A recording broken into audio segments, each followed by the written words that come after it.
பிரம்மயுகம். இந்த படம் ராகுல் சதாசிவனோட டைரக்ஷன்ல February 15 தியேட்டர்ஸ்ல ரிலீஸ் ஆச்சு. இந்த படத்துடைய கதை என்னன்னா, சந்தர்ப்ப சூழ்நிலையின் காரணமா அர்ஜுன் அசோகன் மம்முட்டியோடைய அரண்மனைக்கு தெரியாத்தனமா உள்ள போயிடுறாரு. மம்முட்டி அவர விருந்தாளியா ஏத்துக்கிறாரு. அதுக்கப்புறமா அந்த அரண்மனைய சுத்தி என்னென்ன மர்மமான விஷயங்கள் நடக்குதுன்றது தான் இந்த படத்துடைய கதை. இந்த படம் முழுக்கவே பிளாக் அண்ட் ஒயிட்ல தான் போகும். அதே மாரி ஒரு முக்கியமான விஷயம், இந்த படம் வந்து எல்லா டைப்பான ஆடியன்ஸுக்கும் கிடையாது.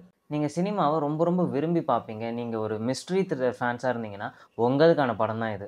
இது ஒரு பேய் படம் கிடையாது. இருந்தாலும் நெறைய இடத்துல நம்ம கொஞ்சம் பக்குன்னு இருக்கும். அதுலயும் முக்கியமா மம்முட்டி பல்ல காமிச்சு சிரிப்பாரு.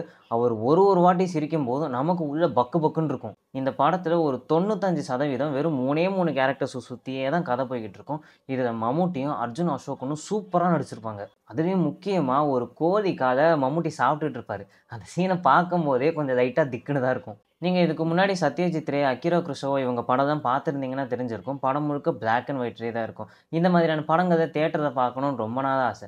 இந்த படத்த தியேட்டர்ல பார்த்தப்போ, அந்த பிளாக் அண்ட் ஒயிட் ஸ்க்ரீன் பிளேவே ஒரு வித்தியாசமான ஃபீல குடுத்துச்சு. இந்தியன் சினிமாஸ்ல ஒரு சில படங்கள் இருக்கு. உதாரணத்துக்கு தும்பாட், புல்புல், அப்புறம் ஐயோ!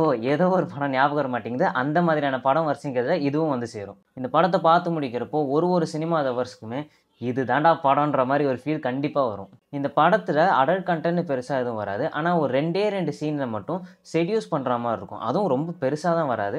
ஸோ இந்த படத்த குடும்பத்தோட பார்க்கலாமா வேணாமான்றத யோசிச்சுக்கோங்க. ஸோ நான் முன்னாடியே சொன்ன மாரி இந்த படம் மிஸ்ட்ரி த்ரில்லர், சினிமா லவர்ஸ் எல்லாருக்குமே ரொம்ப ரொம்ப பிடிக்கும். ஜெனரல் ஆடியன்ஸுக்கு படம் கொஞ்சம் பொறுமையா போனாலும், ஒரு வித்தியாசமான படம் பார்த்த ஃபீல் கண்டிப்பா இருக்கும். ஸோ நீங்க ஃப்ரீயா இருந்தீங்கன்னா, இந்த படத்த மிஸ் பண்ணாம தியேட்டர்ஸ்ல போய் ட்ரை பண்ணி பாருங்க. அப்படியே மறக்காம இந்த வீடியோ புடிச்சிருந்தா லைக் பண்ணிட்டு, எங்கள சப்ஸ்கிரைப் பண்ணி சப்போர்ட் பண்ணுங்க.